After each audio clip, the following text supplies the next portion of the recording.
welcome to the Pages of Light podcast, your destination for discussions of popular fantasy and science fiction novels from a Christian worldview.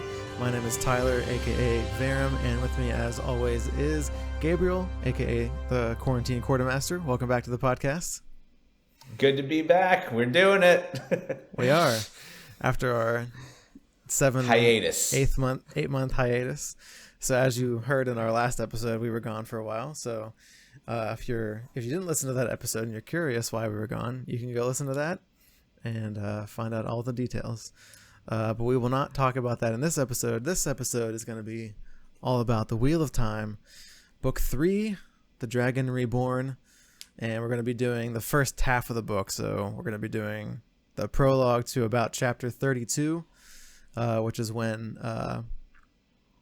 basically everybody starts off on their quests. So Egwene and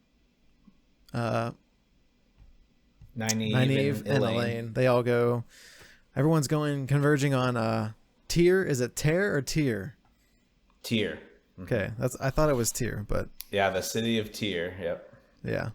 So everyone's converging on that city, and chapter 32 is where people kind of launch off and start their movement toward that area. So that's what we'll break, and then in the second part, in the next episode, we'll talk about chapter 33 until the end of the book. So that'll be the plan for the next 2 episodes. And as always, if you want to check out Pages of Light content, you can go to our website, pagesoflight.com, and you can also find us on social medias and all those different things. So check all of those things out if you would like. I don't know. Any thoughts on just book 3 of Wheel of Time, Gabe? Just general thoughts. Like, did you like it more than the other 2 books? What are you feeling? Yeah, I mean they're all up there for me. I just I wouldn't say it's any better. I like the first book. I know you like your linear story progression, and like I kind of like the spontaneity of the first book where there's like where were we when that shadow monster showed up, or where they met Mordith. Oh, and they had like Shea Ghul or whatever. Oh no, not Shea Ghul. Is that where it was? That location. Oh man. Yeah, like the Black City or whatever, where even the Trollocs don't want to go in. Yep, that's exactly what I thought. Where the Trollocs free to go. Shadar Logoth. Yes, Shadar Logoth. That's right. Got there in the end. The other location is where they go at the very end of the book, I think. Mm-hmm. I don't know. And Shea Ghul is where the Dark One is imprisoned. Yes.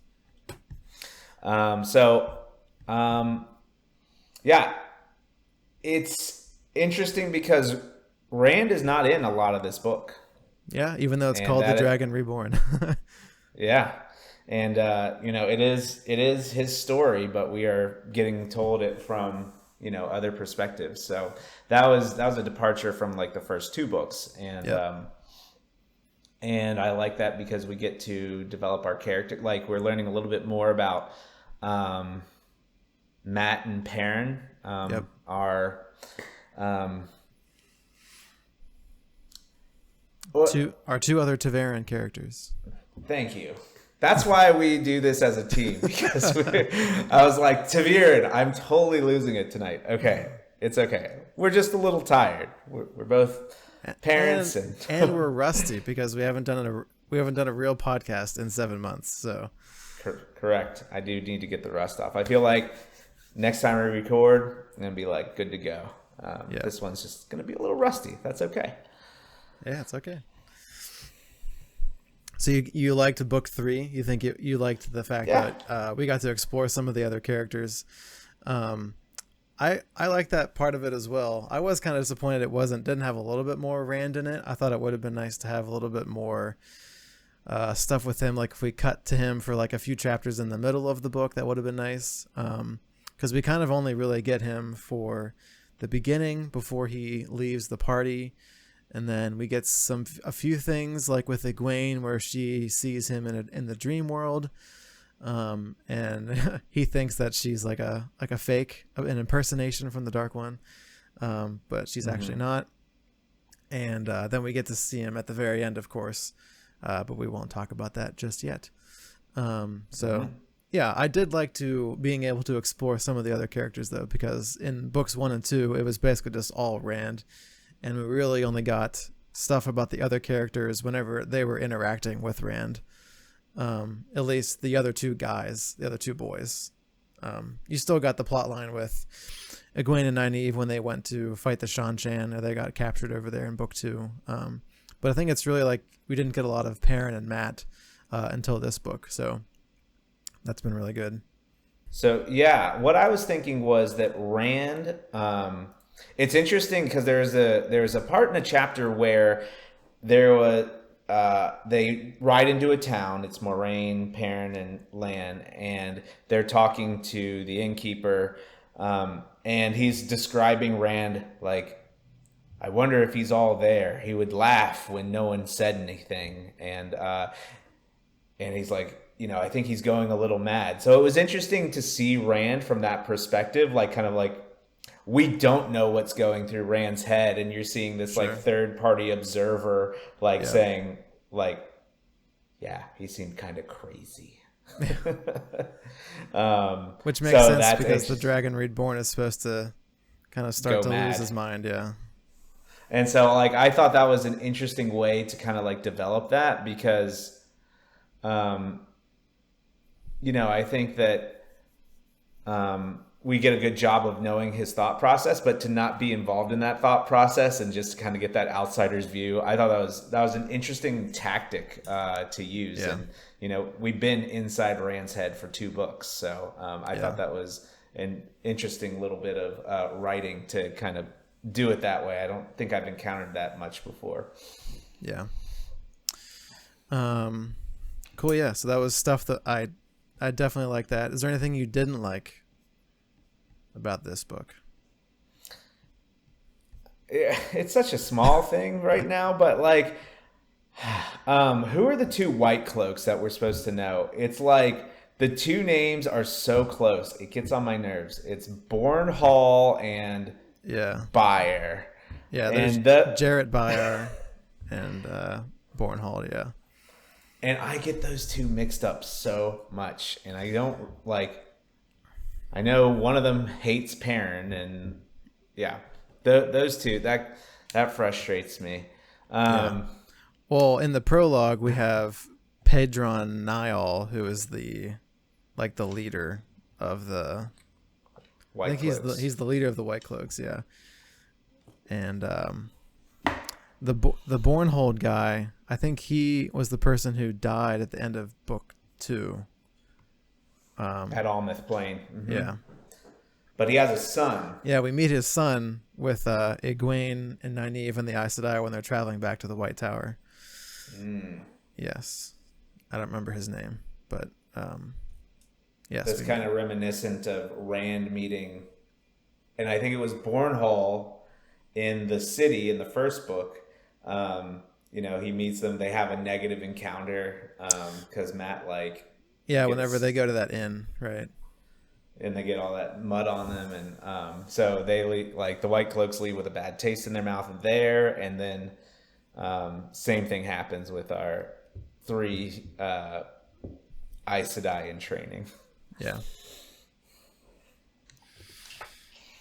Cool. Just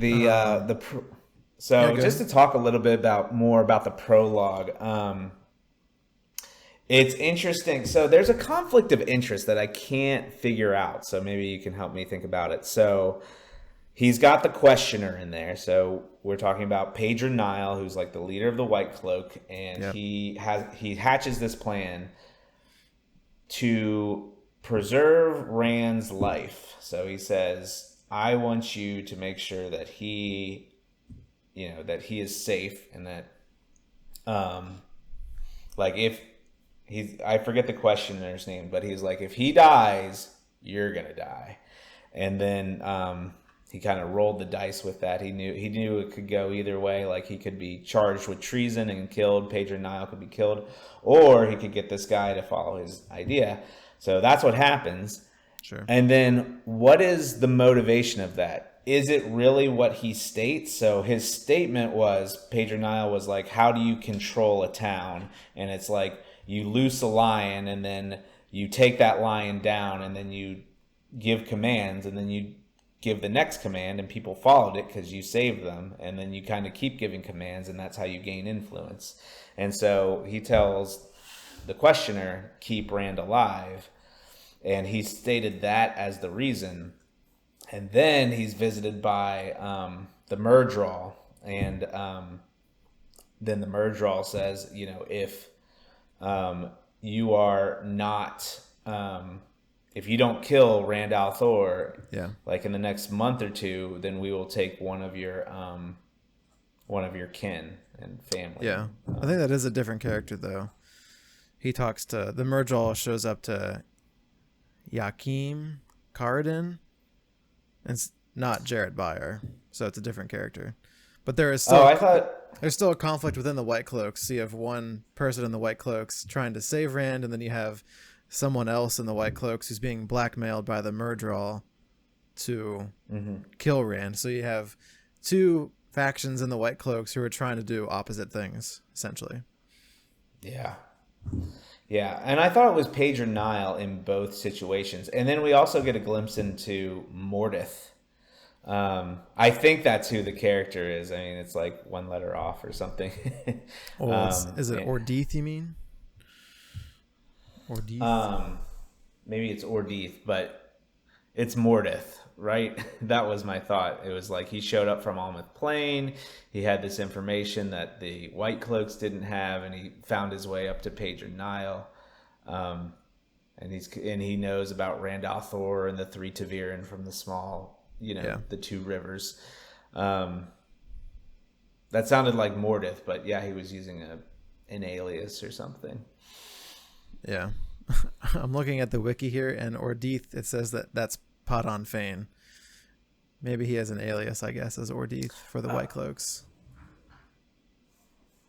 I don't know if that was revealed or if that's like a spoiler from the wiki, but so that's why it's probably mentioned. Yeah, I think it's like you can deduce it, like because that's what I was thinking. So that's probably why he knows it. He knows about the Three Ta'veren because he was in their town year after year, bringing them stuff for Beltane and things. Yep.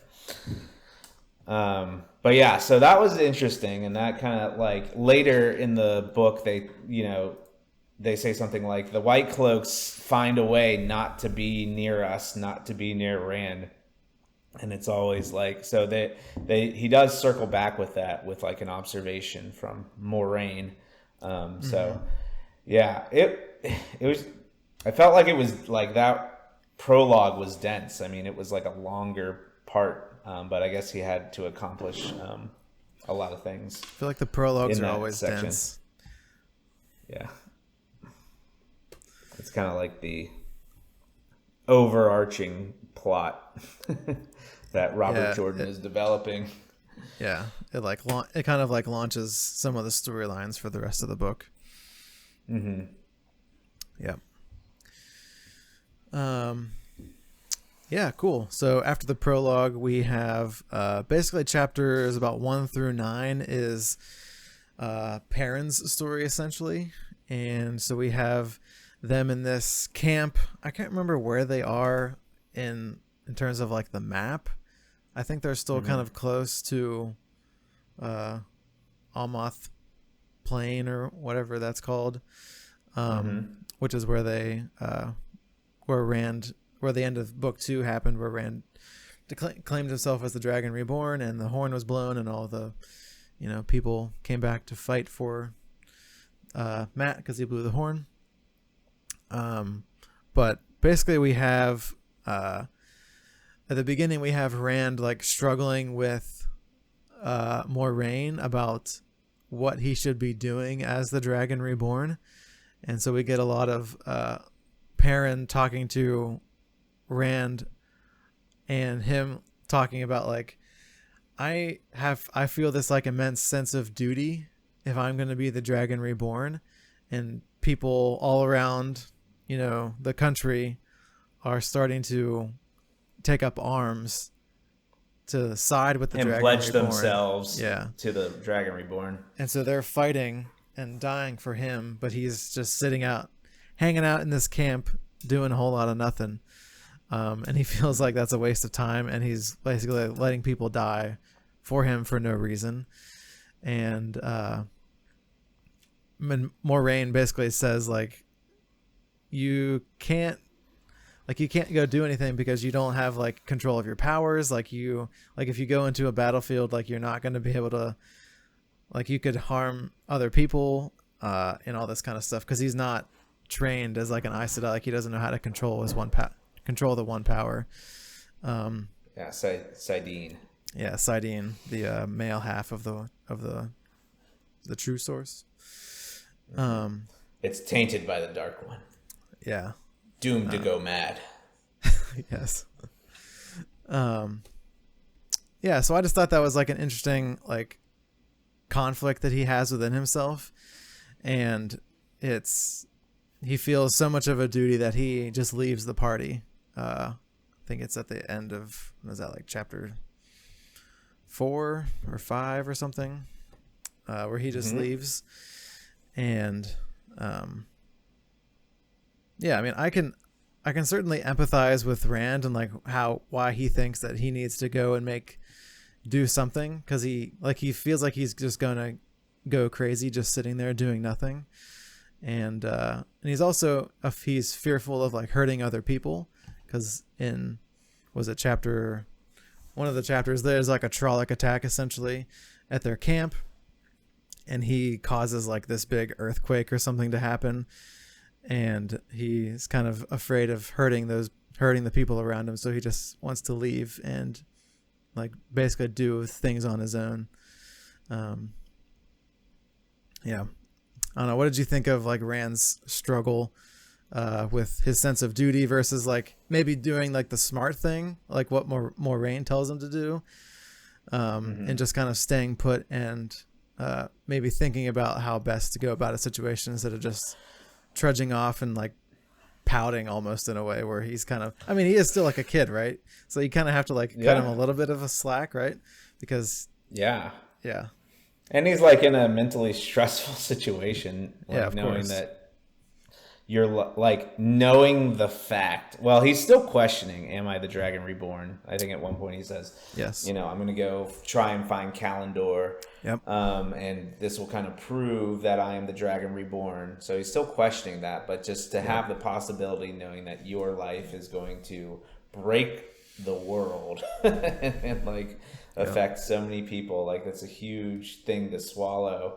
And his response is very teenage and very human. He kind of runs off and do his own thing. And as we think about a biblical perspective on this, like it draws me to like obedience to God. God is the small whisper, the voice that you kind of have to listen for, and it's hard to hear his whisper sometimes and submit to what he's asking you to do. And your own thoughts and your own plans seem most relevant and most important. And and we often strike out on our own, even those of us who are on the path. I mean, like, I feel like I'm on the path, and then sometimes I open my eyes and I'm like, whoa, I'm like not treating people the right way. My heart is not like in the right spot. Like I'm not having a servant's attitude, and like I had a friend Justin one time. He said God is like a GPS. Wherever you are in life, he can like redirect you and get you back to where you need to be. You just have to be willing to listen and willing to obey. And it's tough because like, God's ethereal and he's not on this plane, and you have to listen for his stuff. And like, in the Bible, obviously is the best place to listen to what God is trying to tell you, like being in the Word and being in the Scriptures. but listening to like your pastor and listening to your friends who are Christians and are in the Bible, like God can speak to you in many ways.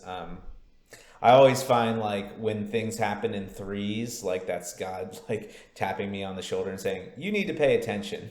Sure, like, yeah. and that hasn't happened in a while, but there was a time where like I was being challenged on like the purity of my thoughts, and like it just like different Bible, like totally unconnected things, like Bible project, my random readings in the Bible, sermon from my church. Like those three things are the only thing in common is me, but like they're all like kind of relaying the same message within like the same week. I'm like, okay, all right, got to drill into whatever this is. And it's hard because Moraine is kind of trying to be that guiding voice for Rand, but she doesn't know what's going on. She doesn't know how to tell him how to like, control his powers, and he got frustrated and left. And I think it's a very human thing to do. I think that plays right along with, Robert Jordan's development of his character. Like, he's just a kid struggling and trying to find his way, and he got fed up with the authority in his life and peaced out. Yeah. Bye. Yeah, and he's kind of just like trying to figure it out along the way, and he was kind of just like thrust into this, like he is the quote chosen one, right? Gandalf shows up and he's like, the ring is yours, you have to take it to Mount Doom. Like, this task was just like put upon him, like he didn't ask for it. And so it's not, and it's weird because now his friends, so like Perrin has a thing where he says, are we still friends? Can we be? Like, even now, like, it's almost like they're kind of like thinking about like how things used to be, and if they could even go back to the way things used to be. Can they be friends anymore because of who Rand is now? Like, he's now the super important figure on like a global, country scale, and like this, like basically the weight of the world is on his shoulders. And so, like, is there even room to just be friends with that person, or is his duty to the world, like he's basically like not allowed to live a normal life now, because everything around him is going to be changing, and that was a choice that he didn't make. Yeah, exactly. It's, you can empathize with Rand, but I feel like the people around him maybe. Yeah, the two things can be true at once. Like, Rand isn't, making a good decision because he is a kid in a sense, but the adults around him aren't really like doing a good job of like trying to be on his side and like hear things from his perspective and like really listen to him and maybe try to like compromise or something like that. Because I feel like Moraine and Lan are just kind of like, you're gonna do what we say and that's it. Like, there's gonna be no discussion about it at all. And like in chapter 5, like right before he leaves, at the end of chapter 5, they're talking to Rand, and Lan is just like, you just need to be a man and suck it up, essentially is what Lan says to Rand. And I mean, a part of me likes that kind of approach, but a part of me is like, that's not really like that's not going to solve his concerns about the future and what he needs to do. Just telling someone to just suck it up or whatever. It's like, I mean, that's great. I mean, I can try to do better, but like, that doesn't actually help me with my own struggle, or that doesn't give me a direction to kind of seek, or that doesn't mean you're going to help me. It just says like, you just need to figure it out on your own and we're not going to help you. You just need to, figure it out and just, I don't know. I just don't like that really. That approach doesn't really help Rand. And that's probably one of the reasons why he just leaves, because he feels like nobody is really on his side and nobody is really in his court in a sense. And he doesn't have anybody who he can turn to. I mean, he talks to Perrin, but like at the same time is like, Perrin can't possibly understand the weight of what's on Rand's shoulders. And so Right. Perrin can try to be as good of a friend as he can, but he just really can't fully comprehend of what Rand is going through. So it's just a tough situation all around. Yeah, I think the term that I would bring to Lan and Moraine is called tactical empathy, from Chris Voss's book Never Split the Difference, where you can validate someone's feelings without necessarily agreeing with them. But it's the practice of verbalizing what someone has said to you. It's kind of like a summary or something, like where you kind of say back to them what you've heard, and it makes them feel validated because their words are coming out of your mouth. And that's kind of the opposite of suck it up, and like, which also I don't think teaches good like coping skills, or like suck it up was like the 1950s, like I feel like tagline, like, oh, you don't like it, suck it up.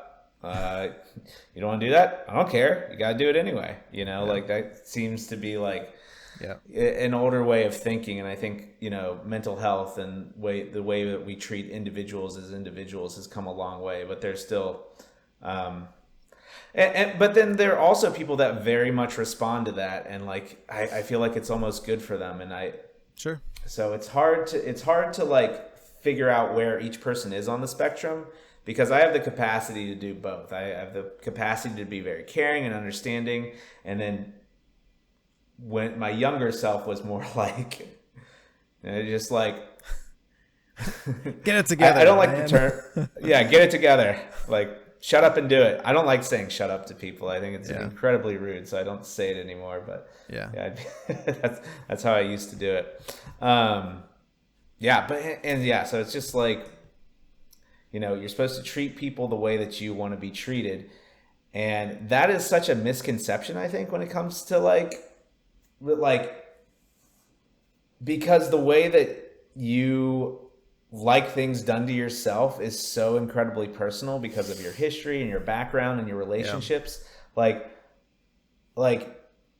you want to be treated with respect, right? As what most respect men looks do. like is different to different people. Yes, that is exactly the point I'm trying to make. Like the way that you be respect, like some person might, think that, oh, like, may I wear my shoes in your house is like a, something like that's a respectful thing. And someone like, I don't care about that, so like in their minds, they're like, oh, I'm showing them the respect that I, want them to give to me. But then you have to dial in and kind of tailor those interactions to like understanding who that person is and like what they truly need to be loved, respected, all those things that we want for ourselves.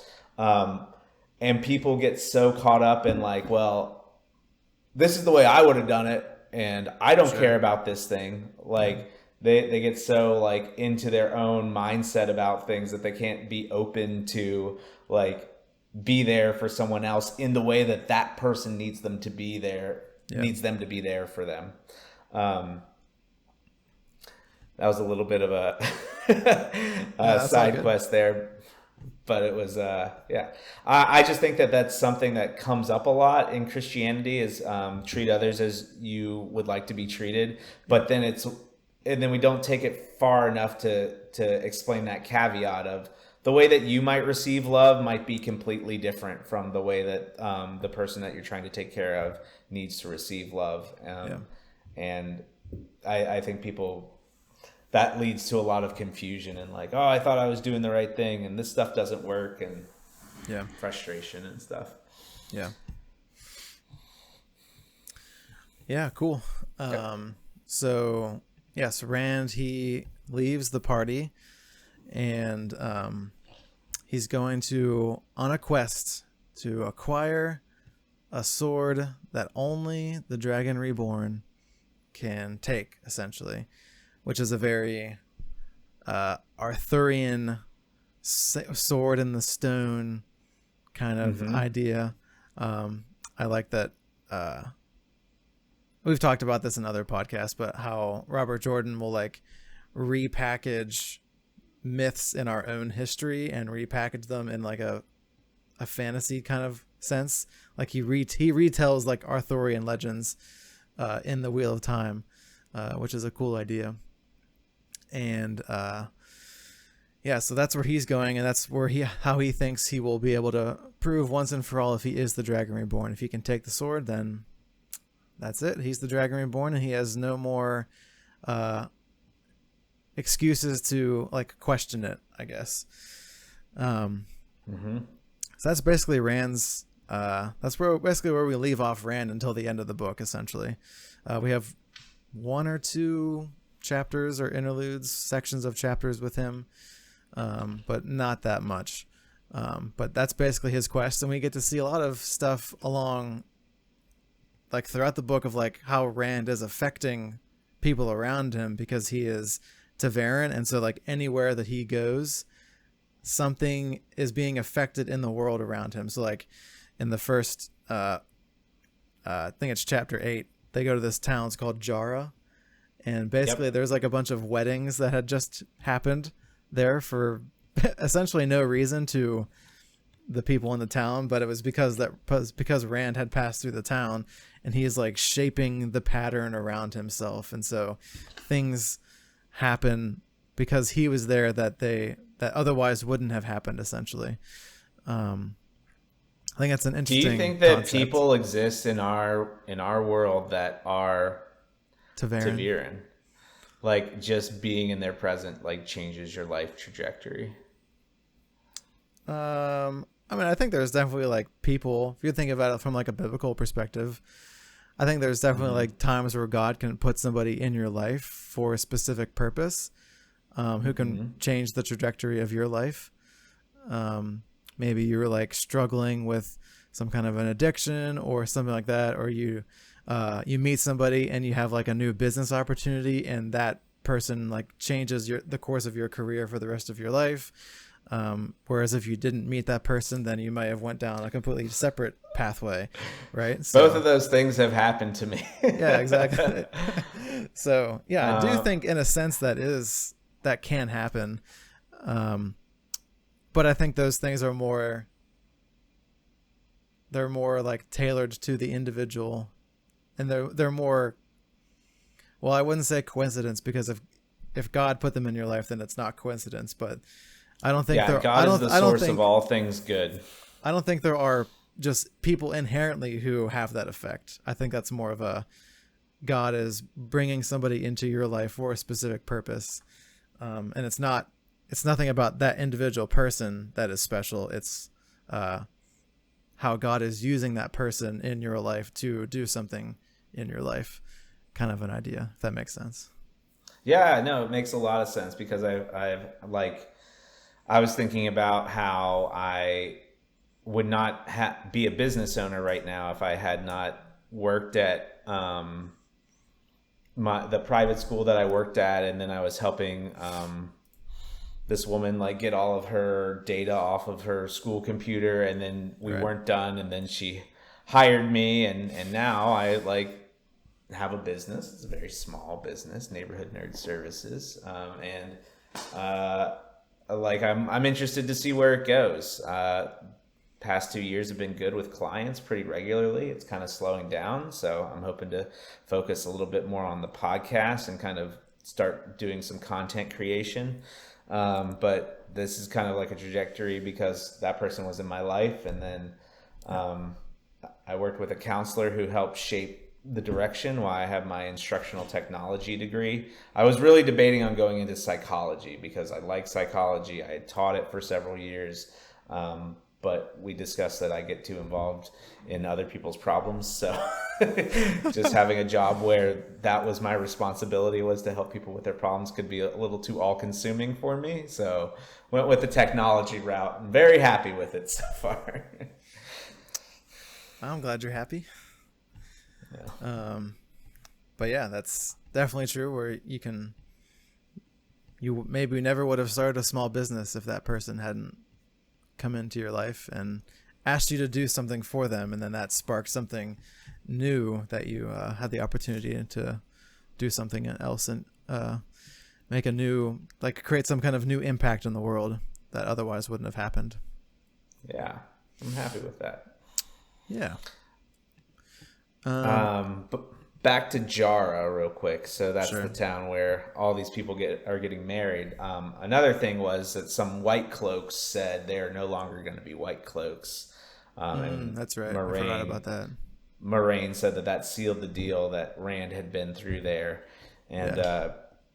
and then we have a little sort of Wolfman reveal where Perrin is talking to the helping hands at the inn, and he's like, "Oh, I knew she was an Aes Sedai, and I need her help." And Right, yeah. Perrin finds his another wolf brother there, and Moraine kind of like assesses this man in a cage, and she's just like, "There's no part of him that's human that's left. He's pure animal now." He went full wolf. Yep. And we see in the chapters that Perrin is constantly fighting it. He starts dreaming of Hopper, an old wolf that died saving him, taking out some white cloaks. And that's interesting, like ghost wolf, like being Perrin's like spirit guide. It's interesting. I don't think they use the term spirit guide, but like that's kind of what I think of when Hopper shows up. Yep.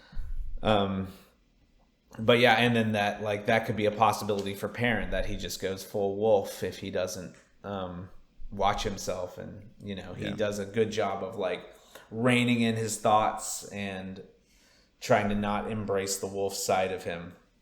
Yeah. Which is kind of a struggle we all have with sin, and like naturally like tending towards like, oh, this is the way I naturally am. And like, if you want to follow God, you have to be like Perrin and be like, nope, I'm going to shut it down. Gotta shut that part of my life down. Yeah, that's a good analogy. And also he goes to Moraine to like ask for help with, because he's like, am I going to just turn out to be like that? Is it the innkeeper's son? Is that who it was? Is that the relation? I think it was the brother of like, not the innkeeper, but like the guy who showed him up to the room. Right. Okay. Yeah. But anyways, like he asks Moraine, like, can you help me like not turn out like that?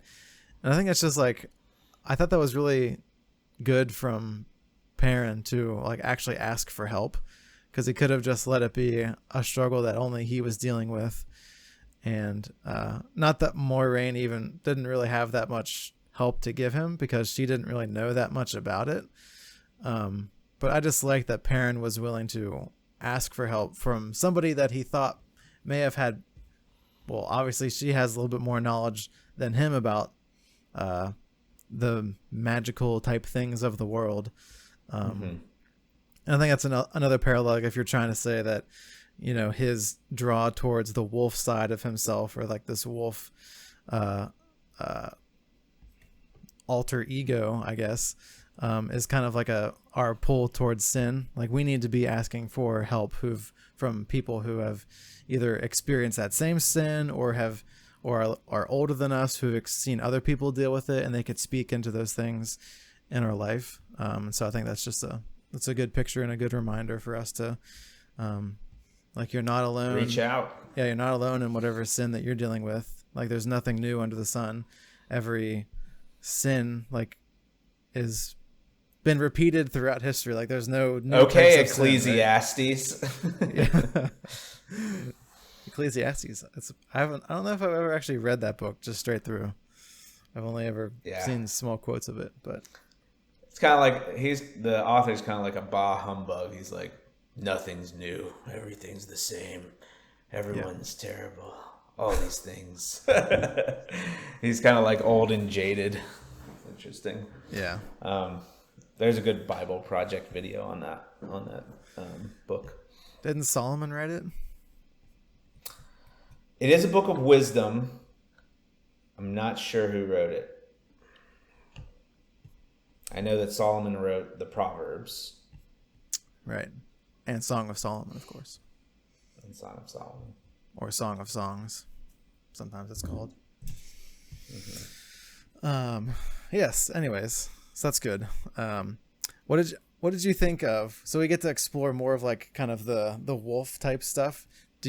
I kind of like the idea of how you can like commune with the wolves, and especially in book 2 where he got to like have like he could have like the wolves be on like reconnaissance in a sense, and they could track the people. I just think it's a cool concept of like being in communing with the nature of the world. It seems like it's kind of, did he have like the dreams in book 2? Because it seems like in this book, like it's more of a bad thing, like the wolf side kind of stuff. And in book 2, seems like it was more beneficial. Like he could, like the wolves are helping him and stuff like that. But it seems like now the dream stuff is kind of. Yeah, I think the dreaming is new. I don't quote me on that, but I think like he like the reconnaissance stuff was more like him like using his wolf telepathy to like be like one with the wolves and like partner with them, like you know, young bull, we know the twisted ones are over here, and they like kind of show him through their thoughts and through their images that they can send to him.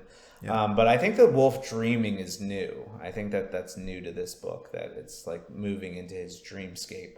And it's just like, it's kind of like a progression, right? Like it's something that's new, and it's like he's got to learn to control it and fight it a little bit more so he doesn't get taken over.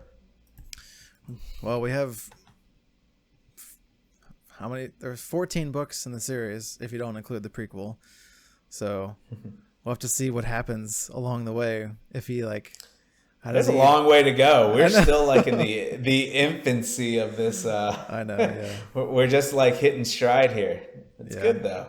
We'll be in this series for years, for sure. It's not going to happen lightning fast. Yeah, we're gonna take the scenic route through the Wheel of Time, right?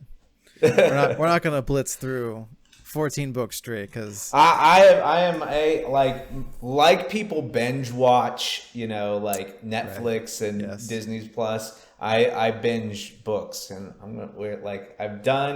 don't remember how many. I think I got into book 5 maybe, but like I seriously like can only recall like a few things from those books. So like I want to take my time and digest it, and like doing the podcast has really like solidified the timelines in my head.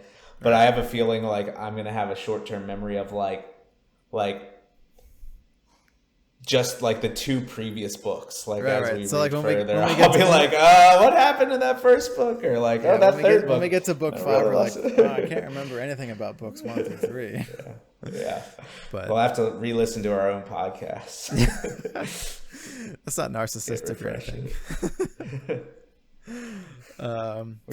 We just want to have good content. That's right.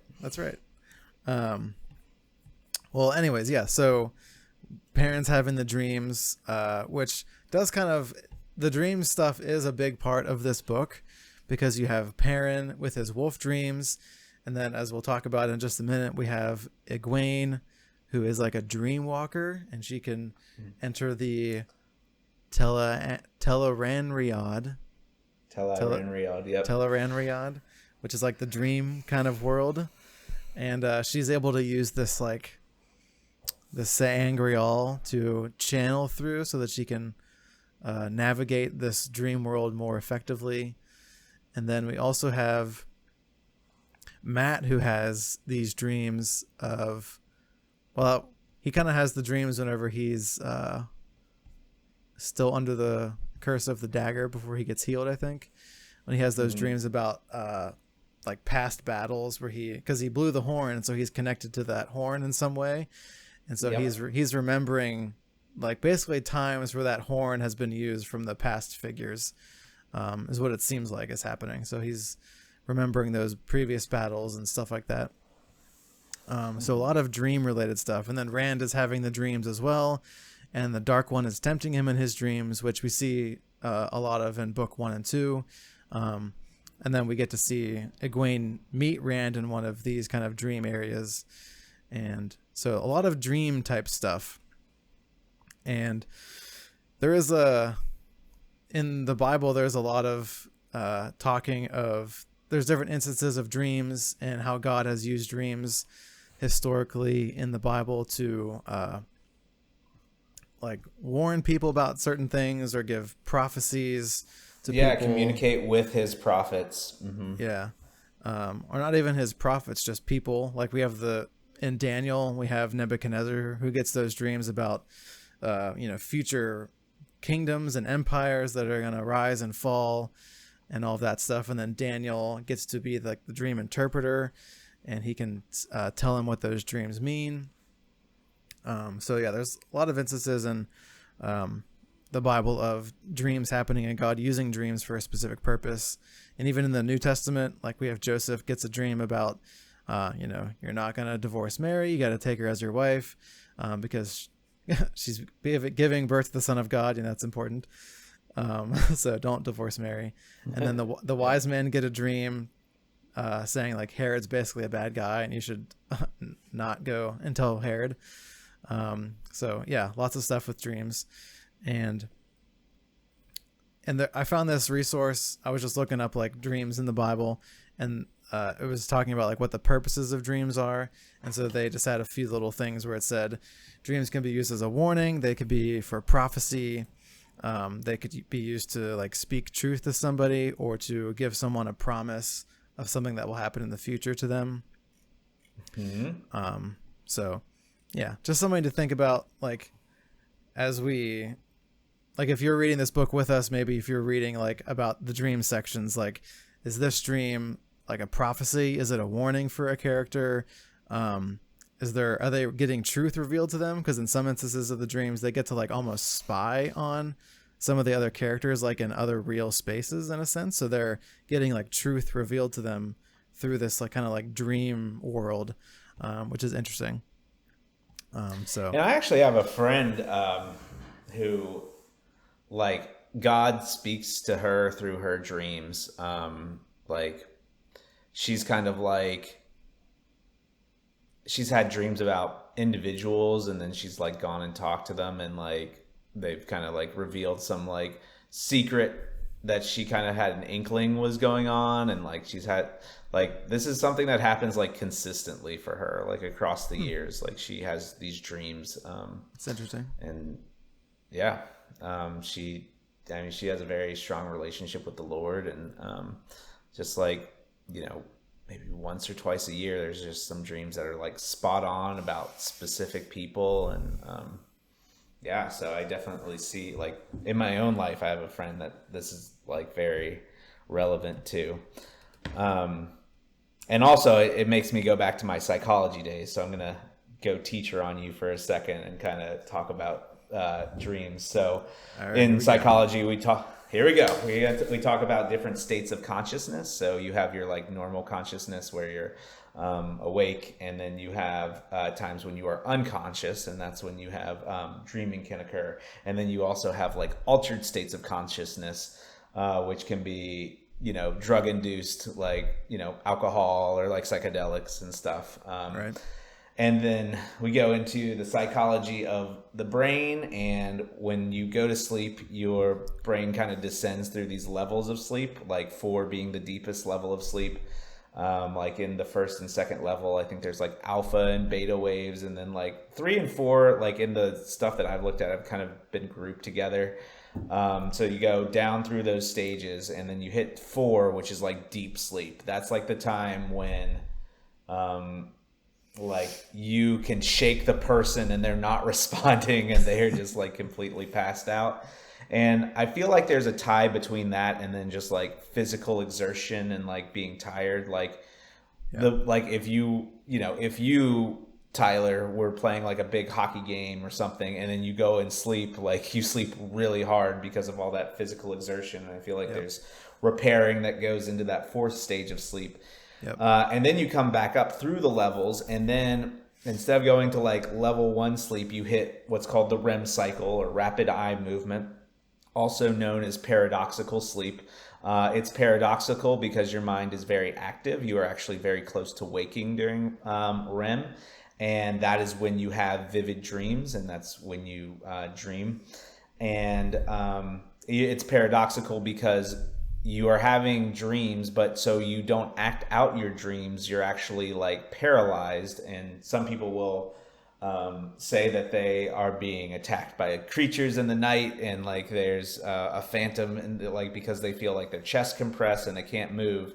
And I've actually had sleep paralysis. That's what it's called, when you wake up and your body is paralyzed. I had that in my 20s, like when I was in Louisiana. I just like, there's a year where it was happening like once a week, where I just like be awake, like looking into my room, but not being able to move my arms or my legs. It was very disconcerting.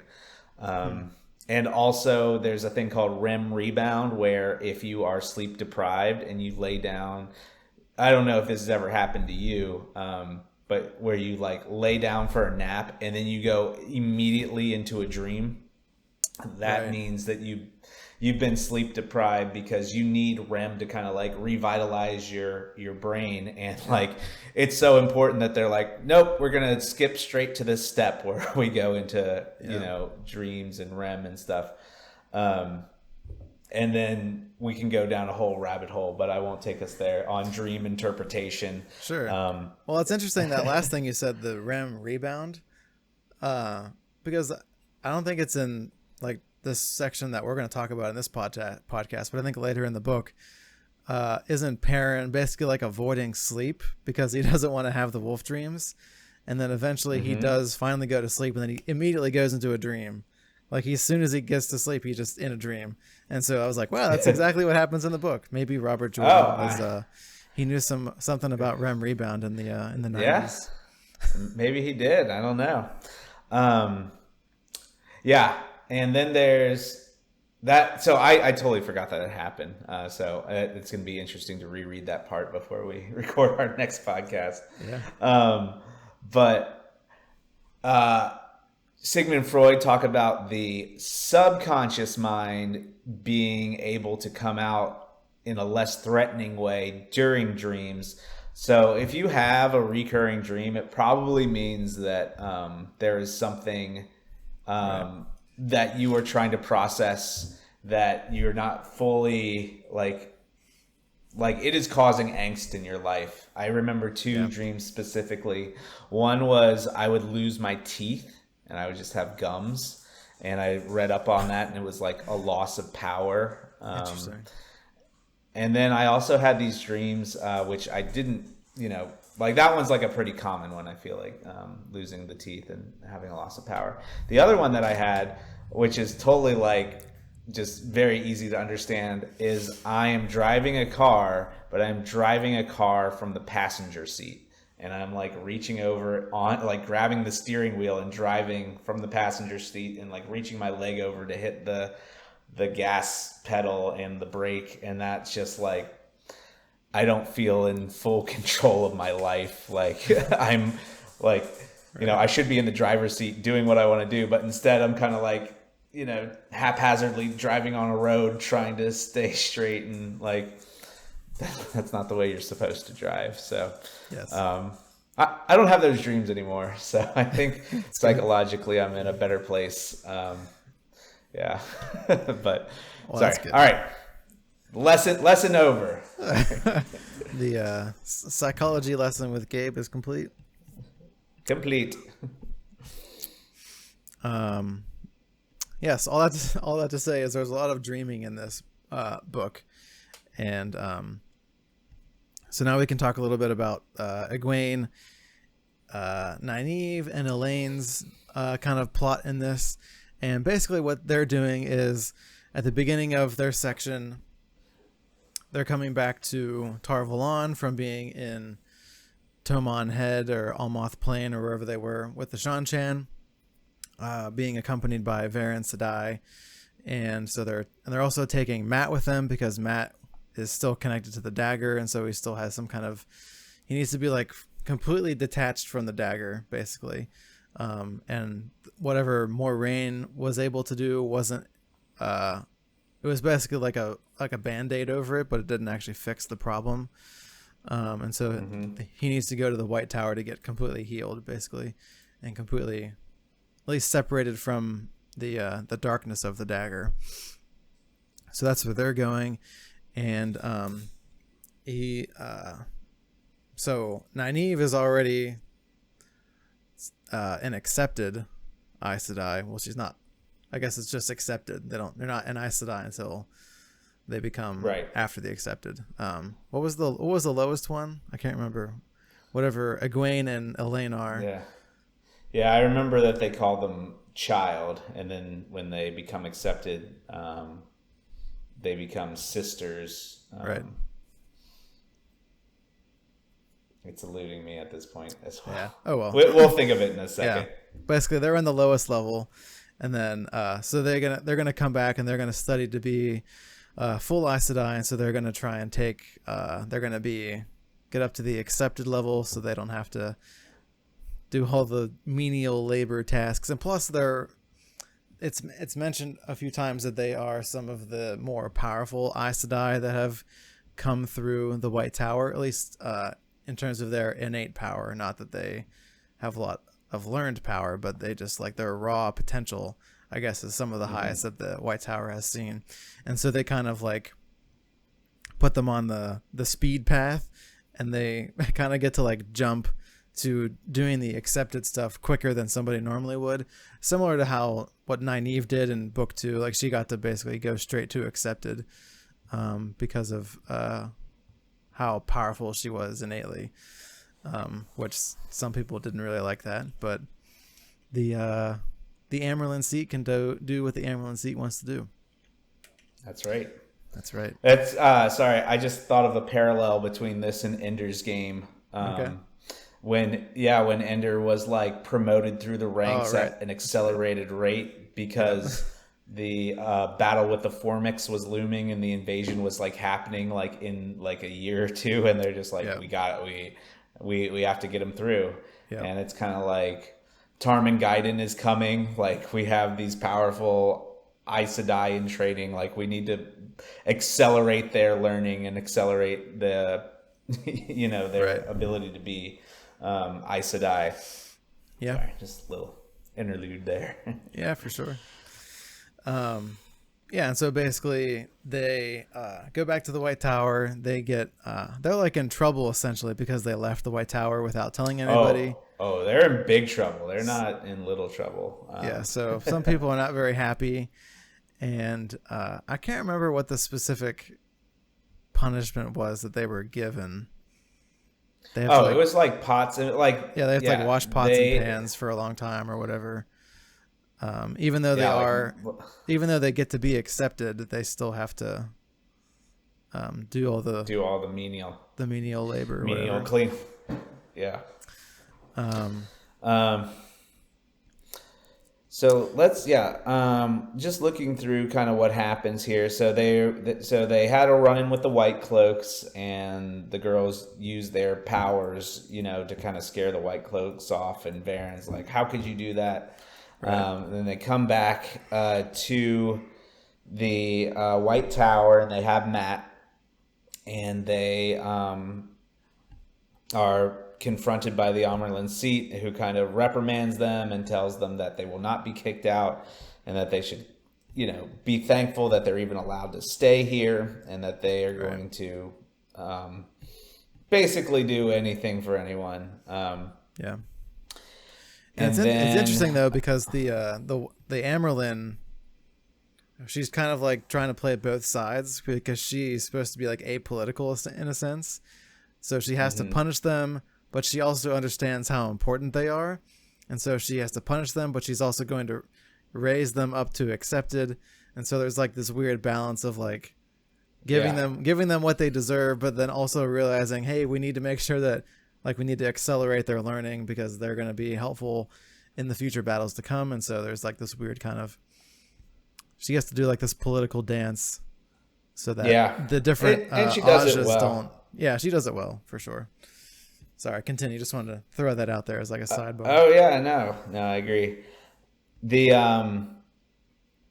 So the Amyrlin, dishes out the punishment and everything, and then she invites them. Well, tells Nynaeve and Elaine that they are being tapped on the shoulder to do secret mission Aes Sedai style. They're going to be hunting the Black Aja.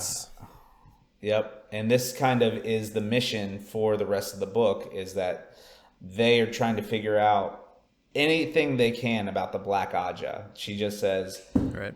And this is the part where you asked me like if I didn't like something. This is the part where I was like, this is kind of like hokey. Like you have these untrained, like if they're basic, they you know, they called them wilders, like untrained, like Aes Sedai in training, and they're like, you are going to hunt down the 13 most, you know, deadly Aes Sedai that we can think of, and you two are responsible for that.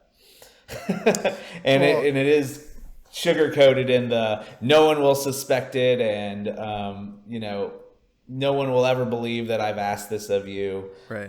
And that's kind of the way that she plays it. But that was the only part that it was like stretching my credulity. I was like, all right. Well, I think it's actually like smart in a way, because she knows that she doesn't know basically like who in the White Tower is Black Aja, and so she doesn't know who she can trust.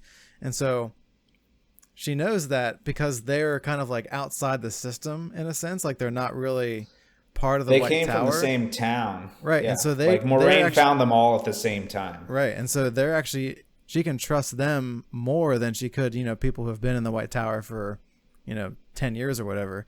And so in a sense, it is actually a smart move because, one, they're not part of the system. Two, they're some of the most powerful Aes Sedai that they have. Egwene, Elaine, and Nynaeve are three of the most powerful Aes Sedai that have come through the tower in a long time. And so that is going to be needed if they're going to be fighting the Black Aja, because they're going to need to be powerful to overcome those people who have the Dark One's power. So I think it's in a way smart, but it does seem kind of hokey in a sense, what you were saying. But yeah, the way you explained it, I mean, that makes me buy into it a little bit more. You are right. Like, I think, yeah, the way you explained it was perfect. Like, I'm more on board with it. Cool. So, and then we also have a chapter about the Gray Man. Yeah, that was interesting. Do you want to talk a little bit about a Gray Man? Or should I? Basically, the Gray Man is like an unmarked person. I can't remember like the exact description. They're like soulless, I think, like is the way that they sold their soul to the Dark One, and they're less than living, and they're like, you can't even consider them to be living people right now. And when they do this, they become like invisible, so to speak. Right. Just wanted to look up. Gray Man, also known as the Soldus, are creatures of the shadow used as assassins. The wolves call them not dead. Not dead. What a line. Yeah. So that's basically what they are. And I think who does they try to kill? Is it Egwene?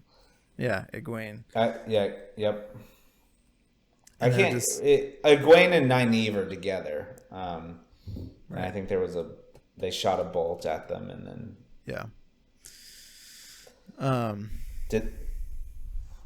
go ahead.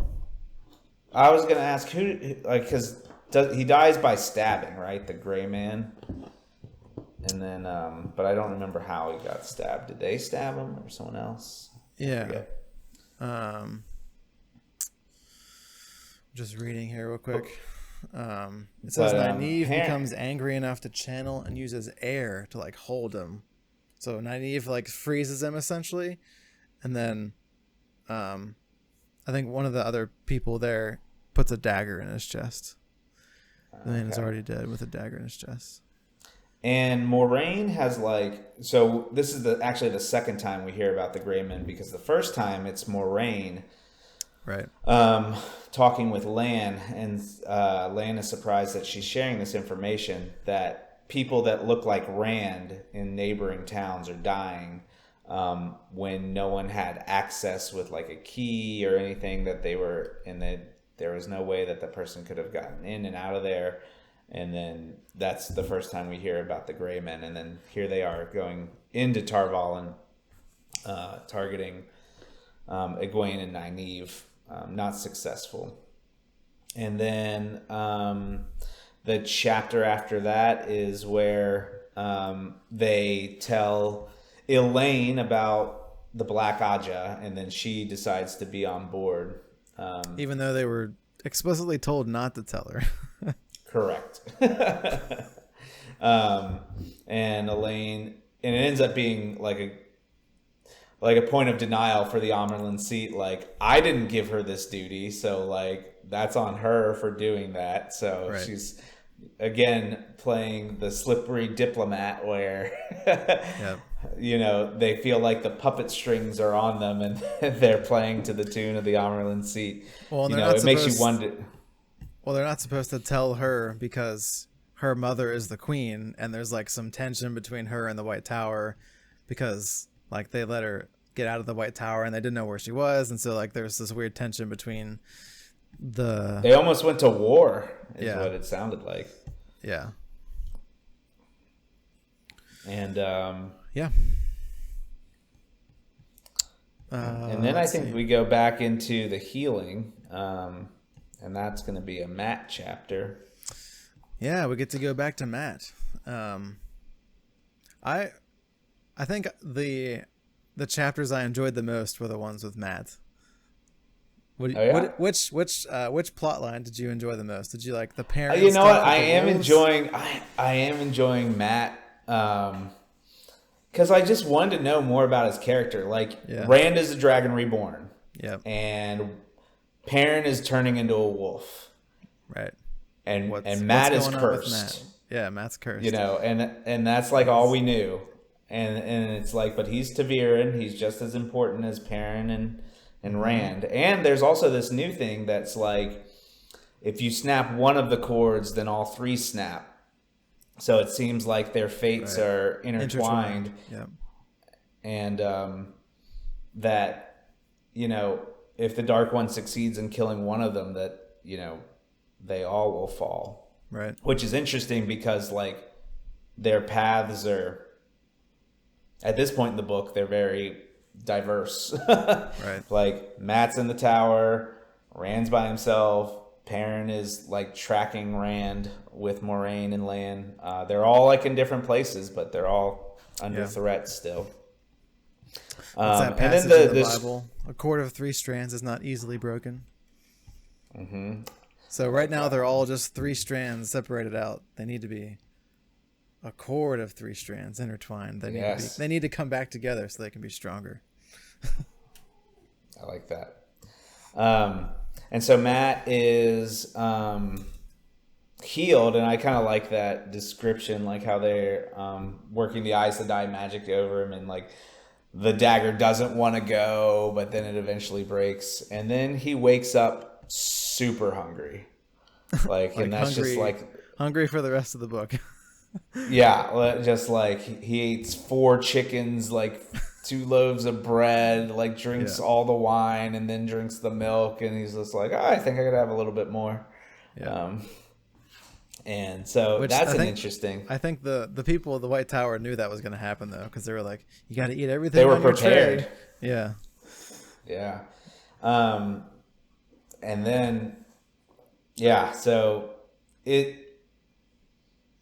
meets, so can we just talk through a little bit more of the Matt timeline? Yeah. So like keep going with it. Basically he like wakes up and a bunch of people from the White Tower come in and talk to him, and then and an important visitor comes by the name of Celine. Yes, we do get to. I actually had a note to talk about that chapter because that was an interesting chapter. Chapter 20. It's called Visitations, and so we have. So we already met Celine in book 2, whenever she was with Rand and what was the guy's name? Was it Mazma? Whoever was with him in like that alternate world or whatever. Don't remember. Oh, yeah, the guy, the sniffer, the guy who could smell violence. And he was with them at the beginning. Like, he was with Matt when the 3 were taking him to Tar Valon. Huron, that's right. So we've already met Celine, and she, in book 2, she's trying to tempt Rand to go get the horn, and like talking up to him about all this stuff and glory and, you know, power and that kind of stuff, basically like tempting him to do that. And I'll be by your side the whole time, like trying to appeal to his, cause she's like a beautiful woman and she's trying to appeal to his youthful lusts and stuff. And so now she shows up because now the horn is attached to Matt, and so Celine is now basically like switched to, oh, now I'm gonna go after Matt because now he's aligned with the horn. It seems like that. And so she basically talks to him about getting the horn back, and I don't know if it's like revealed like what her motivation is really. No, she's just like the temptress. She like, I'm gonna tempt you. That's not working. Now I'm gonna go tempt you. Yeah. She just kind of jumps around, and she still doesn't like Aes Sedai. It's right. very clear that she prickles every time someone tries to call her Aes Sedai. And she declares that she is not a dark friend, I think. She says that she did not stand behind the shadow, which is a little bit word mincy because... she says, like, somebody can stand next to me, but nobody's, like, above me or something like that. Yeah, yep. Mm-hmm. I'm still thinking it's Lanfear, as Celine, because we've heard of her, and she's supposed to be. I think she's supposed to be beautiful. I don't know, and she's just like in Tar Valon, but she, you know, you have to be very powerful to walk into Tar Valon and not have any of the Aes Sedai know that you're there. Like you have to be very, very powerful. And I had another thought. If it comes back to me, I'll have to say it. Yeah, there's like a difference between what Celine is telling Matt and then what, because after Celine leaves, the Amerlin seat comes in and talks to Matt, and so whenever Celine is talking to him, she's like asking him all these questions, like, are the Aes Sedai going to tell you this? Are they going to tell you all this stuff? Because she mentions that you know, his father came and was looking for him, and the Amerlin seat sent them all away, and all of this stuff. But then whenever he actually talks to the Amerlin seat and he mentions his father, the Amerlin seat is like, oh yeah, he came by and we didn't know where you were at the time, so we sent him away and we gave him some money so he could get back home. And so like Celine was trying to set it up of like the Aes Sedai are not on your side and they're going to lie to you and all this stuff. But then whenever it actually comes to him talking to the Amerlin, like the Amerlin seat is truthful to him, with him to a certain extent. And so there's sort of a disconnect of what Celine was trying to tell him about who the Aes Sedai were versus what the Aes Sedai actually show themselves to be. It's but kind I of think like she gets the seed of doubt, like she's planting the seed of doubt in him.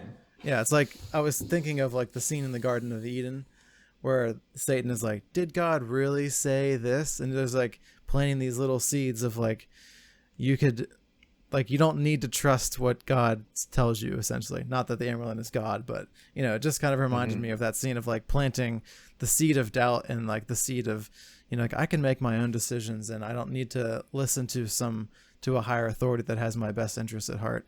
Because the people in Tar Valon, in the White Tower and the healers, they're like, you need to stay here a little bit longer because we don't know what the effects of the dagger are going to be. You know, you could be fine for, you know, a month, and then maybe after that you have a problem, and if you're gone, then we can't help you and all this stuff. So, but I don't think that the people in the White Tower are completely altruistic. Like, I do think there's like some kind of self-interest, because they know that he is attached to the Horn of Valier, which is a really powerful magical artifact, which can, you know, call armies of past to fight in the present day. So they probably want to keep him around just for that. Although they could have let him die and then they could have given the horn to somebody else. So, you know, there's still another layer of like, they did save his life, but they want to keep him around so that they have access to that power. So there's a ton of layers of like, you know, they're being truthful, but not completely truthful, which is, you know, very the Aes Sedai that's way. very core to like the Aes Sedai way is like you want to tell not the whole truth, but it's not a lie. So it's like they're like walking that balance really well. Yeah, so that's good. But yeah, that was definitely an interesting scene of just seeing like what Selene is saying and then comparing it to what the Amaryllis seat tells Matt later on in the chapter. Mm-hmm. Yeah, and it's still hard to see everyone's motivation. But yeah, that's a apt analogy. Like, I use the word temptation, and like you're talking about the seeds of doubt that Selene is putting into Matt, and then like we all have the choice: do we water that seed, or do we try and pluck it out of ourselves? Yeah. Because half truths and lies can get you believing some weird things. Yep. And then so just real quick about Matt, I love the fight scene with him and Galad. That was good. So he's like he's like weak and he's like tired, but he's like, I'm gonna fight like these two strapping young men who are training to be warders, like they're at the top of their game, and I'm like out of the sick bed for like 2 hours, and just a farm boy, and just womps on him. It's Galad and who? Gawain or something. Gawain. Yeah. Gawain. And I think Gawain just goes down like like he swipes his ankle out, then he like pounds him on the head, then he's out for the count, and he just like lays a barrage into Galad and like hits him, and then there's like all the Aes Sedai and Accepted are like making rings around Galad. Are you okay? Yeah, he's like the ladies' man or whatever. Yeah, they're like, oh, it's like time for him to go practice. That's Elaine's brother, I think, right? I think they're both her brother, and then one's like a step brother. Like they're okay. Like I don't think that they are from the same. Yeah. Like, yeah, I think they're half brother sister. But yeah, that was just a fun scene. I just had to throw that out there. Well, Matt has the Dark One's luck now. Mm-hmm. So, because there's still some kind of like, it seems like even though he's like detached from the dagger, there's still like a piece of that like with him. So I don't know if it's like related to the Dark One or not, but that's what somebody says to him, because he leaves the White Tower and he goes out into the city, and he goes and plays dice. That's like his favorite game to play, because he's a gambler. And he was throwing these dice, and he like keeps rolling like the right dice to roll to win. And the guy like, there, it's like the 6, like all crowns or something. Yeah, and the guy's like, "There, you have the Dark One's luck." And then Matt's like really offended at this. But then like throughout the next few chapters, like he's like, maybe I do have the Dark One's luck, and like all this stuff. So, no, that would. Like, no, just literally think about that. Like, imagine picking up 6 dice and then rolling them like time after time, and like just hitting all 6s every single time. Like, that's incredible if you're going to go gambling, but there's also something scary in that. Like, I don't have a choice. Like, I don't have a choice. It's like going to be that every time. So that's definitely a little disconcerting. Yeah. What else with Matt? Well, at the end there, he kind of meets up with good old Tom. Not the end. Yeah, what we're concluding at the end of this episode. Good old Tom Maryland. That's right. A little drunk and performing on stage, and Matt sees him and says, where's he going? He's going to Camelin. And Tom's like, Camelin would fit my mood like a glove. And then he's like, is it just me, or did Tom seem a lot more like grumpy than he used to be? Morose. Yeah. He seems morose. Yeah. Like he's mourning the death of that woman that loved him in the second book, and she was dead, and he's not in a good spot. And He's so in book 1 he saves them and he gets that wound, so he's got a limp to the leg. and then in book 2 the woman that he loved is killed. So like anytime that he's around these 3 boys, like something bad happens to his life, but yet he still like wants to do the right thing and help Matt, which is interesting. Like he's maybe he hasn't seen the pattern yet, but he's still, even though he seems more morose, as you said, he still kind of does want to do the right thing. Now, was it in one of the books or was it in the movie or in the TV show, Amazon series where he said that he had a nephew who could channel, and he was like trying to look after, and they killed him. The Aes Sedai killed him, or they stilled him, and then he killed himself, I think. Yeah, they gentled him, and then he lost the will to live, and that's why he was like, that's why I wanted to take care of Rand. Was that in the show or was that in the book? I think that was in the book. I think it was in both. Yeah. Maybe, actually, I don't think it was in the show, now that I think about it. Oh, okay. I can't remember. I was thinking it was in the show for some reason. Well, maybe it was. Yeah. And so, I think the biggest thing about Matt, probably before we go back to the girls, is because they give him a sheet of paper that has the Amerlin Seat seal on it that says anything that is done by this person is done in my name. Right. And that was given to, that was given to Nynaeve, and she gave it to Matt so that he could be the messenger boy for Elaine and deliver a message to Caemlyn. So that's how he finds himself being able to escape the city, and he's got money now that he's gone down the row of taverns and gambled people out of their money. So he's loaded, and that's when he bumps into Tom. And do they get on the boat in this chapter? I forget. In chapter 32, it's the first ship, so I think they just get on the boat. And I think I can't remember, in that chapter they get they get attacked by somebody, some dark friends or something, and Matt like whips them all up and beats them all up with his quarterstaff. I can't remember if that might have been, I don't know if that's in chapter 32 or in one of the later chapters, but I think it'll be for the next podcast. But but then he just like pays all this gold because he's just won it all with his all 6s he can throw, all crowns and win everything.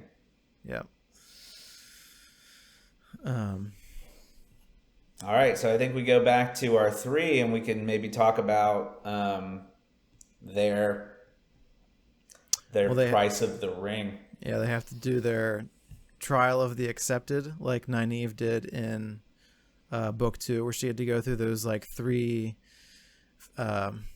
like stages or phases or whatever. And what's the phrase they use? Like you have to like listen, like the gateway only stays open for so long. You have to pay attention, something like that. I can't remember the exact phrasing, but the gateway appears but once. Yes, that's right, but once. So those chapters are always interesting. Just because you get to see like what. Oh yeah, you can go. Keep going.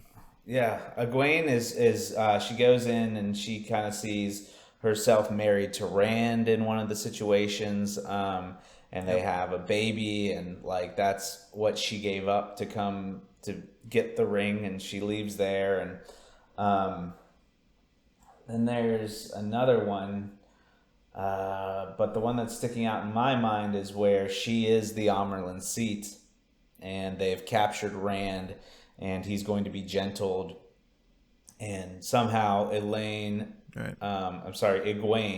has not taken the oaths with the oath rod, even though she's the Amerlin Seat. So she was going to like go stop the gentling process and saved Rand, and then she's called back through the gate.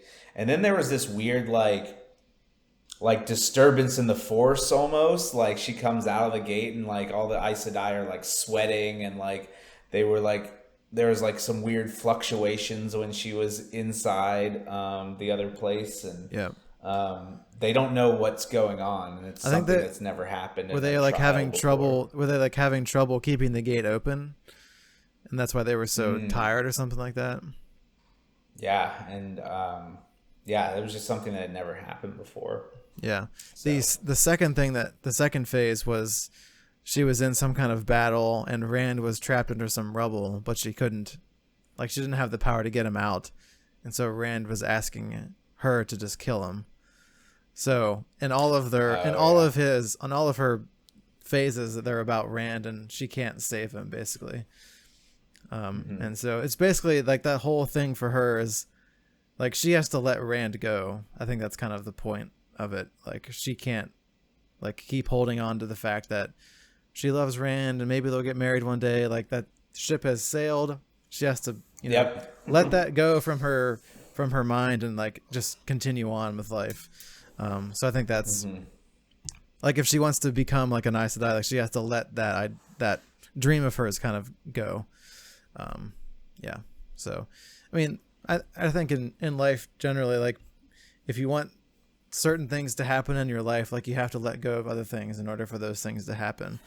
Right. So like if you listen to the last podcast, so like I had a baby earlier in the year. And so whenever you have if you want to start a family, like you have to let certain parts of your life go in a way so that you can have time to have a family and, make that a priority in your life. So you can't do everything that you did whenever you were single or whenever you were just a couple or just married.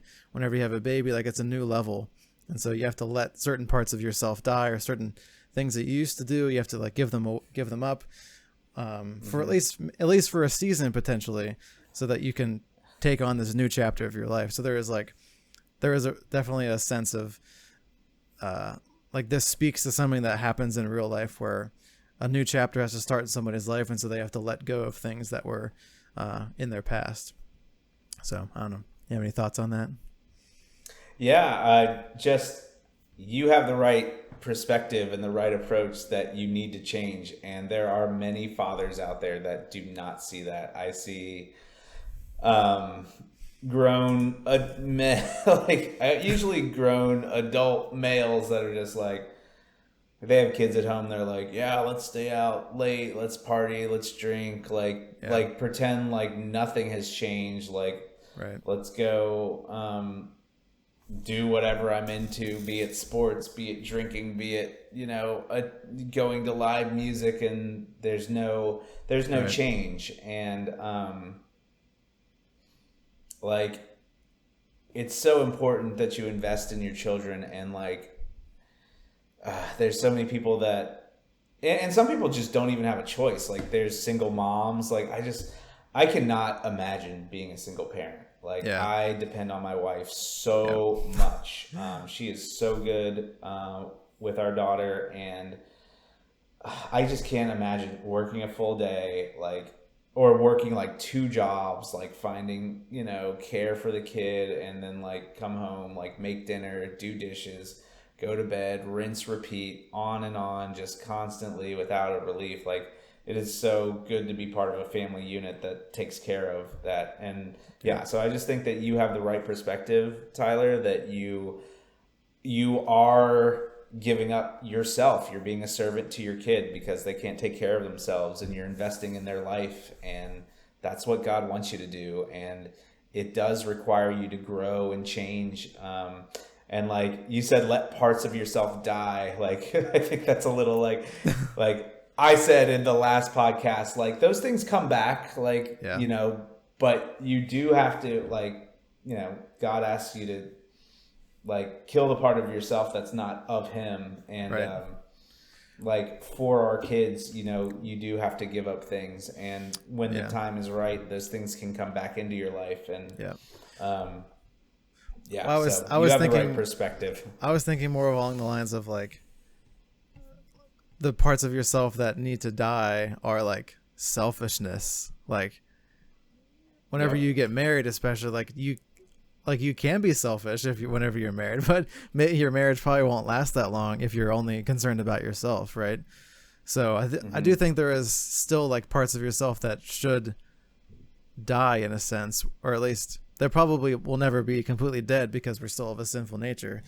But we should do the best that we can to like strip ourselves of those things that we like want to cling to, because it's, helps us. It doesn't help somebody else. Like we want what we want to do, right? And not, if it helps somebody else, like it's not really in our best interest to, do those other things. But yeah, so that's kind of what I was saying. Process.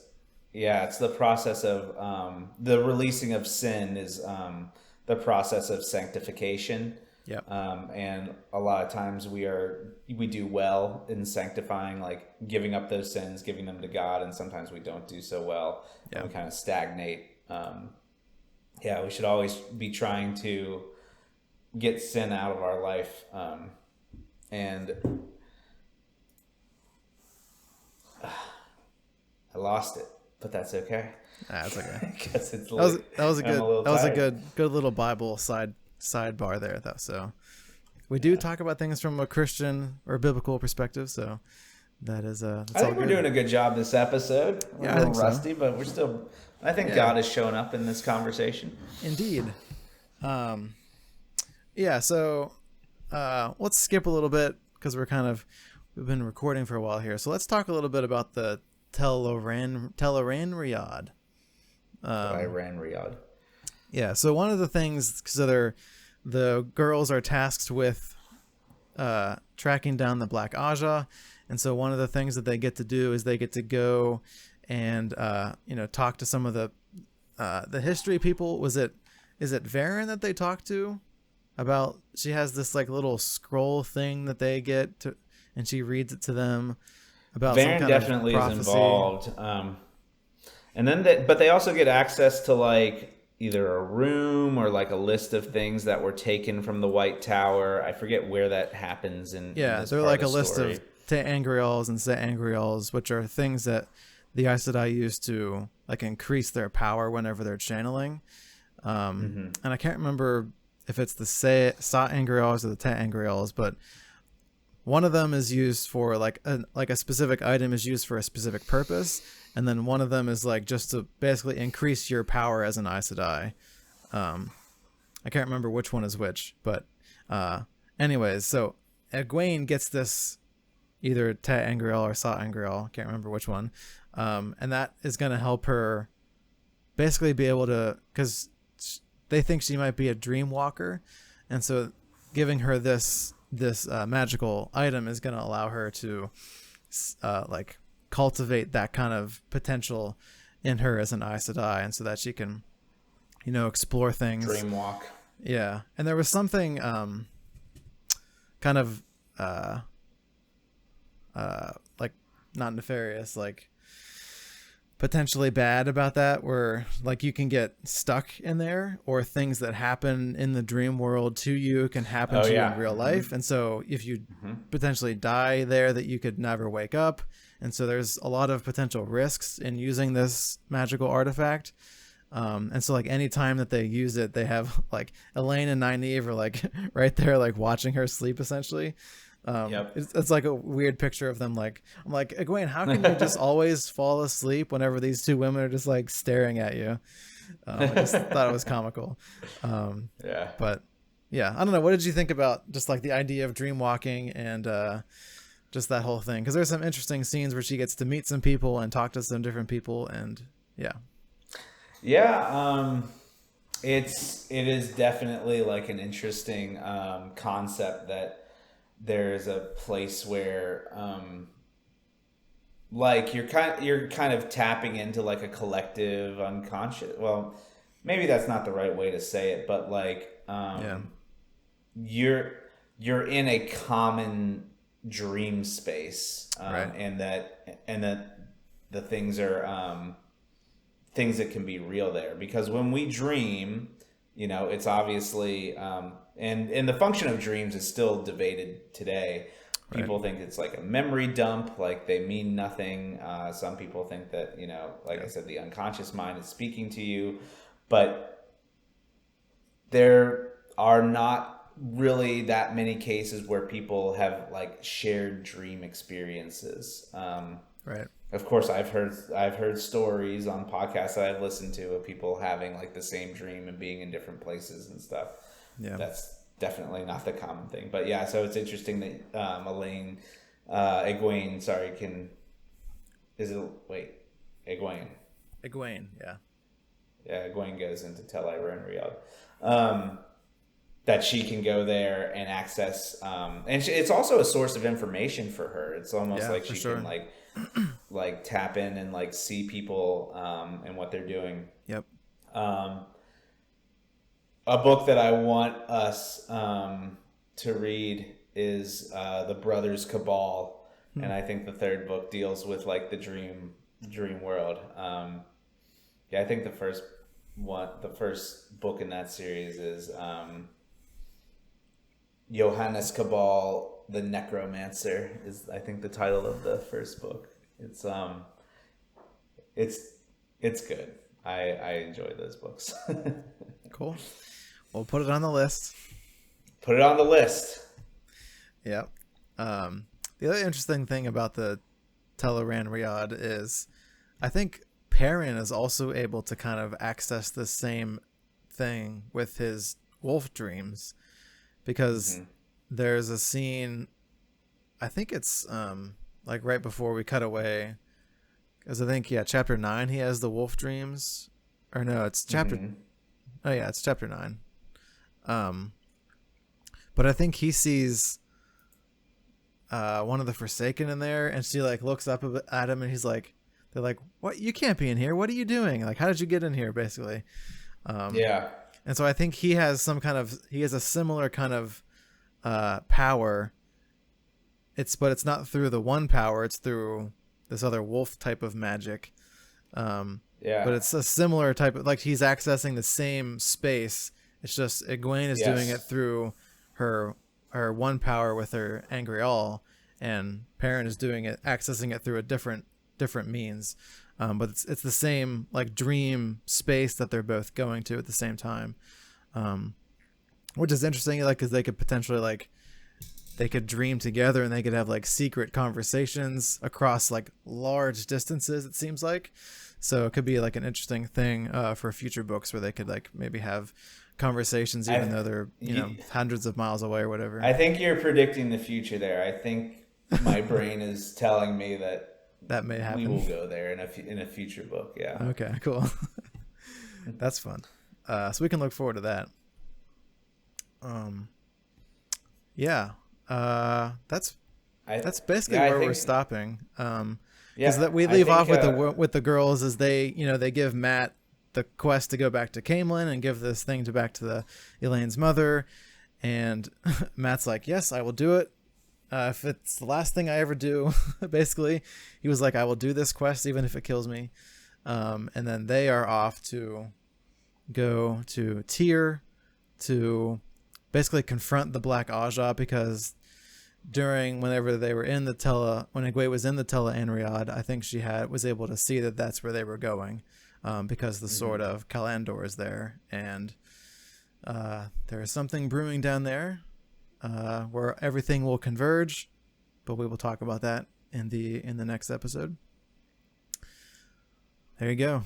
That was part 1 of the Dragon Reborn. I've really been loving Wheel of Time. It's definitely good story, good characters. I love the different types of magic that's happening, and even like with the dream stuff is really interesting. Just a lot of cool stuff happening. I do sometimes feel like this is like the Wheel of Time is such a slow burn type of series. Like, there's not a lot of like action scenes. It's a lot of like learning information, world building. Learning information, world building, bouncing between different characters, political intrigue. It's definitely a specific type of fantasy, and it's not a fast-paced action type of series for sure. So sometimes I get a little bit bogged down in these books, because there's nothing. Sometimes there's just not really a lot of stuff that's like, wow, that was so cool. It's more of like, wow, that was interesting, or that's like an interesting little tidbit here and there. And it's a lot of like trying to connect the things that are happening in this book and connecting them to things that happened in the previous books, and maybe trying to predict like how would that affect things that happen later on. So it's a lot of like plot narrative and stuff, and less of like crazy action thing happened, that's amazing. So that's kind of where I'm at in real time. Yeah, and I like the way that you said that, because when we do the podcast and we kind of retell the part of the book that we just went through, like we get to kind of make these connections. We're talking about Tel-I Renriad, and like Perrin's wolf dreams can take him there, and that's kind of things that like you get them in such tidbits, but then it's interesting to go back and kind of weave them together. Right. Yeah. Different pace than Powder Mage. Brian McClellan. Yeah, I like the Powder Mage because of that. Like you're being plunged into action a lot. Yeah. They're definitely different reads. I mean, but yeah, if you're not a strong reader, like I'm not the best reader of text, like I am really thankful for the books on tape, because I can kind of plow through the parts that are just kind of like ho hum. Like that's really helpful for me. I must say. But that's also why I have to like re-listen to things several times, because like I have to be in the right headspace to absorb the information, and I'm gonna make an effort to do what you're doing and take more notes as I go through, and be able to refer back. I'm definitely more of like a slow reader. I read the book one time, and so like, and like I'll go back and like look at certain things, but like because I read a lot slower, then I'm more focused whenever I read. I'm like looking for stuff more as I read. But that just makes I can't read as many books as like other people might, because I'm a little bit more methodical. Because I find that like if I'm not paying attention, I'm like, how you're kind of like half reading. You're like, wait, what did I just read? I don't even remember what just happened in that scene. And then you have to like go back and reread it. But you'd be happy. I am doing an Audible book right now. I got have you ever heard of the YouTuber Shadiversity? No. He does like videos on like medieval swordplay and castles and armor and stuff like that, and it's like talks about like the historical stuff and like how were certain things used and what would be good in a fight, and that kind of stuff. And then he analyzes like fight scenes from movies and stuff, and like, was this accurate? Like what if this have happened in real life, stuff like that. But he has a book that came out, was it last year or 2 years ago or something like that? It's called Shadow of the Conqueror. And so I'm maybe like 25% of the way through right now, listening on Audible. So because he said the best way to experience my book is on Audible. So that's what I picked up. So it's been good. Cool. So that will be a recommendation for me. I haven't finished it yet, so I don't know if the ending is good or not, but so far it's interesting. So that's my plug for the podcast. Nice. Awesome. So that's gonna do it for this episode. In the next episode, we're going to continue with Dragon Reborn. We're going to finish the book, so that'll be chapters 33 to 56. If you want to find out more stuff about Pages of Light, you can go to our website, pagesoflight.com. You can also follow us on social media. If you're watching on YouTube, please hit the subscribe button down there and leave a comment. Let us know what your thoughts are on Book 3 of Wheel of Time, and what you're predicting for the rest of the series if you haven't read it. And if you have read it, please don't spoil anything for us, because that would be no fun. Cool, yeah, and links for everything will be in the description if you want to buy the book. And then I'll try to link that little article that I talked about on the dreams. And yeah, that is going to do it. Make sure you subscribe to the podcast on audio if you want to, and you can leave us a review so more people can find the podcast. And yeah, Gabe, you have any last thoughts on Wheel of Time or anything else? No, I'm ready for, I'm getting ready for our next recording section already. I'm just going to plug up the second half of the book and just go through it 1 or 2 more times, and I'll be ready. Awesome. Cool. Well, we will see you guys there. Hope to see you in the next episode.